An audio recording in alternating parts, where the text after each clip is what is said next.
नई सदी, नया साल, नया महीना, खबरें भी नई। चंद्रयान से आसमान तक, देश से विदेश तक, बाजार से जन सरोकार तक, सब पर है हमारी पकड़। देखिए देखिए खबर सदीनामा सदीनामा सदीनामा।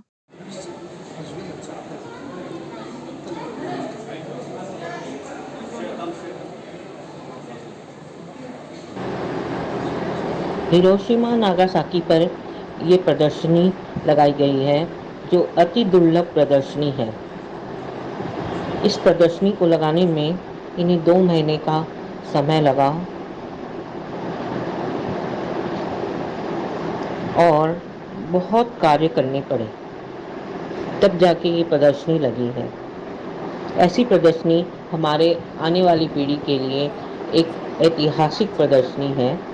अगर ये रखी जाए और म्यूज़ियम इसको संभावित तरीके से अच्छे से लगा के रखे, तो बच्चों को हिरोशिमा नागासाकी का वास्तविक वर्णन देखने को मिल सकता है। दूसरा एग्जीबिशंस पे हम विनाइल लगाते हैं, हम फ्लेक्स लगाते हैं, जो कि वो सस्टेनेबल मटेरियल है नहीं, लेकिन इसमें सारा कुछ सस्टेनेबल। हमने एक भी मेटल यूज़ नहीं किया, हमने कोई भी प्लास्टिक्स यूज़ नहीं किया, सारा लकड़ी से बनाया, काठ से बनाया, पेपर से, कागज़ से बनाया। और इसके ऊपर जो प्रिंट है उसी के लिए वो प्रिंट हमने एक नया टेक्नोलॉजी, नया प्रयुक्ति यूज़ किया, वो है यूवी प्रिंटिंग का। तो ये यूवी प्रिंटिंग डायरेक्टली इसके ऊपर प्रिंट हो गया। मतलब आप लोगों ने यहाँ पर पीछे में पहले स्ट्रक्चर बना के फिर इस पे प्रिंट दिया है। हाँ, जो मटेरियल से स्ट्रक्चर बना ना, हाँ, बोर्ड पे सीधा प्रिंट दिया है, इसी बोल के ये बोर्ड यहाँ पर वही बोर्ड लगाया है यहाँ पर। अच्छा ये सारा प्रिंट हमारा central research and training laboratory वहीं में हुआ है, सारा इन हाउस सब कुछ इन हाउस, कोई बाहर कुछ नहीं दिया, बाहर से कुछ अच्छा, नहीं। पूरा इन हाउस में। Everything, design, writing, planning, manufacturing, कुछ भी बाहर का नहीं है। इंस्टॉलेशन सारा कुछ हमारा ही है। हमारा ये national council of science museum का हमारा जो सेंट्रल हेडक्वार्टर्स में एक पार्ट है, जिनका ये डायरेक्टर है। Sir please your name. Pramod Grover, हाँ, director CRTL. CRTL is central research and training laboratory. तो हमारा ये भी हक बनता है, और हक नहीं, मैं तो कहूँगा कि हमारा रिस्पॉन्सिबिलिटी बनता है कि बाकी लोगों के लिए नया कुछ करके दिखाए कि ऐसे भी कर सकते हैं। अब पीसफुल एक्सप्लोजन जो हिरोशिमा नागासाकी का जो भी ब्लास्ट वगैरह हुआ था ना, तो कैसे उसका प्लानिंग हुआ, कैसे क्या हुआ, वो सब लेके साइंटिस्ट लोग बड़े बड़े जैसे आइंस्टाइन हुए सब अपने मतलब करना नहीं चाहता, लेकिन करना पड़ा है वो एक्सप्लोजन में। बहुत सुंदर बना है sir. And this is first time we have used a different media like corrugated cardboard and we everything is done in house, everything in house. Sir ये प्रदर्शनी कब तक है? हाँ, प्रदर्शनी तो ये 2 दिन की है, फिर हटा देंगे सर ये? But we are planning this, we will keep it over here and let public enjoy. क्योंकि ये अगर रहेगी हाँ। तो बच्चों के लिए हिस्ट्री जानने का एक बहुत अच्छा नज़रिया रहेगा। बहुत ही अच्छा स्टोरी नरेट किया है, हाँ। Which nobody knows. So this is the work of our curators, CRTL, and our exhibition designers. They have worked day and night to complete it because they have drawn hand illustration. It's not ये a, आप लोग मेरे ख्याल से sir मैं आपसे request कर रही हूँ, ये स्टोरी आप लोग है ना लगातार लगे रहने दीजिए और बच्चों के हिस्ट्री जानने का जो actually made it for this expo, हाँ and maybe we'll keep it for visitors here, for Science City visitors, because anyhow we are not going to take it back to CRTL. Keep it over there. But this section definitely will remain. हमारा वहाँ पे एक इंडियल का lab है हमारा। अब अगर कभी सॉल्ट लेक कैंपस में आए हैं आप, जहाँ हमारा हेडक्वार्टर है, हाँ। वहाँ पे पब्लिक प्लेस नहीं है ना, ना, तो वहाँ पे हम एक लैब में रखते हैं सारे ये एग्जिबिट्स। तो ये आप देखिए ना, यहाँ पे जितने पेटेंट्स हैं वहाँ पे हम डिस्प्ले कर रहे हैं, जिनको पेटेंट सर्टिफिकेट मिला हुआ है। अच्छा। कुछ टेक्नोलॉजी में उनको पेटेंट मिला है। ओके, साइट एक्सप्लोरर, इसको जैसे हमको पेटेंट मिला है, कॉस्मिक स्पाइरल जो कर रहे हैं, इसमें क्या है, आप इसको घुमाइए, यू जूम आउट और जूम इन करते हैं। Basically you can explore the galaxies.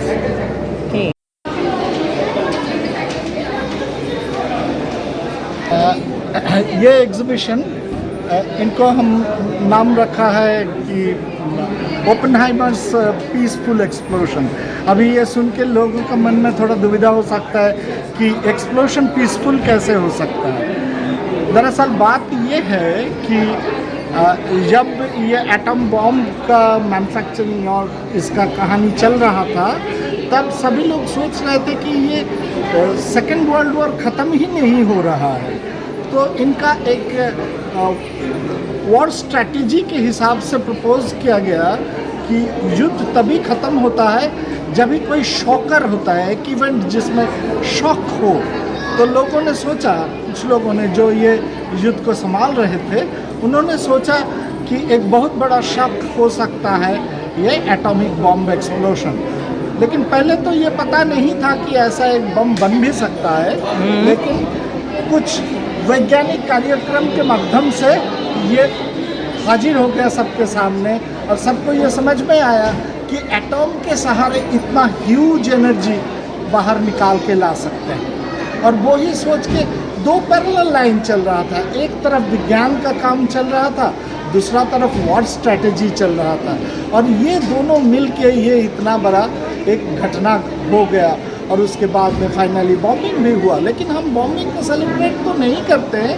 दरअसल हम सबको ये याद दिलाना चाहते हैं कि देखो, इसके ही थ्रू हुआ ये चीज़, बहुत लोगों को जान गई, और उनके प्रति हमारा श्रद्धा बिल्कुल रखते हुए हम बहुत विनम्रता के साथ ये कहना चाहते हैं कि ये विस्फोट के बाद जो हुआ वो हमें मंजूर नहीं है, और हम यही याद दिलाना चाहते हैं सबको कि ये और कभी भी ना हो।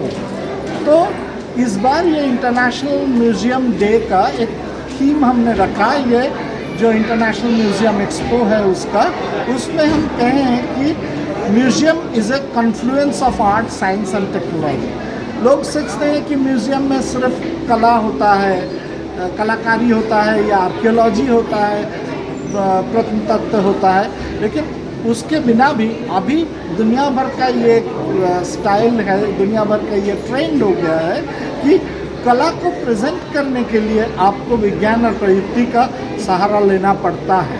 तो वो एक मिसाल होता है कि कला को उपस्थापित करने के लिए आपको विज्ञान और प्रयुक्ति का सहारा मिल रहा है।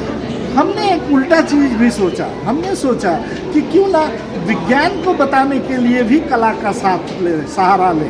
तो उसी के कारण बिल्कुल कलाकृति का सहारा लेके हमने ये एग्जीबिशन बनाया, जिसमें बहुत सारा ओरिजिनल इलस्ट्रेशंस है, सारा के सारा ओरिजिनल इलस्ट्रेशंस है, सारा के सारा जो नया चीज़ें बनाई गई वो ऐसा ही बनाएगा। मैं थोड़ा सा परिचित कराना चाहूँगा, ये शांतम सेनगुप्ता जो ये एग्जीबिशन डिज़ाइन किए, और ये है शोभित कर्मकार जो सारा के सारा इलस्ट्रेशंस किए हैं, जितने इलस्ट्रेशन सब इन लोगों ने किए हैं सब ओरिजिनल। लेकिन इसके साथ और कुछ भी खासियत है ये एग्जीबिशन का।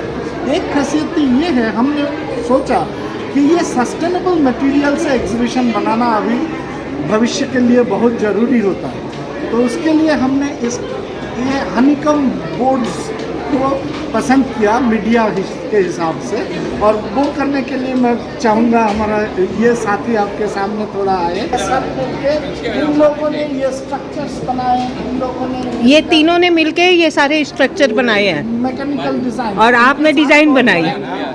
इन्होंने डिज़ाइन किया, ये सब आर्टिस्ट लोग ये एक्चुअली अच्छा लगा कि आपकी इतनी बड़ी टीम है और आप इतना सुंदर कार्य किए हो, तो लोगों तक इस कार्य को हम पहुंचा सके। बिल्कुल वही हमारा भी मकसद है। तो इसी के लिए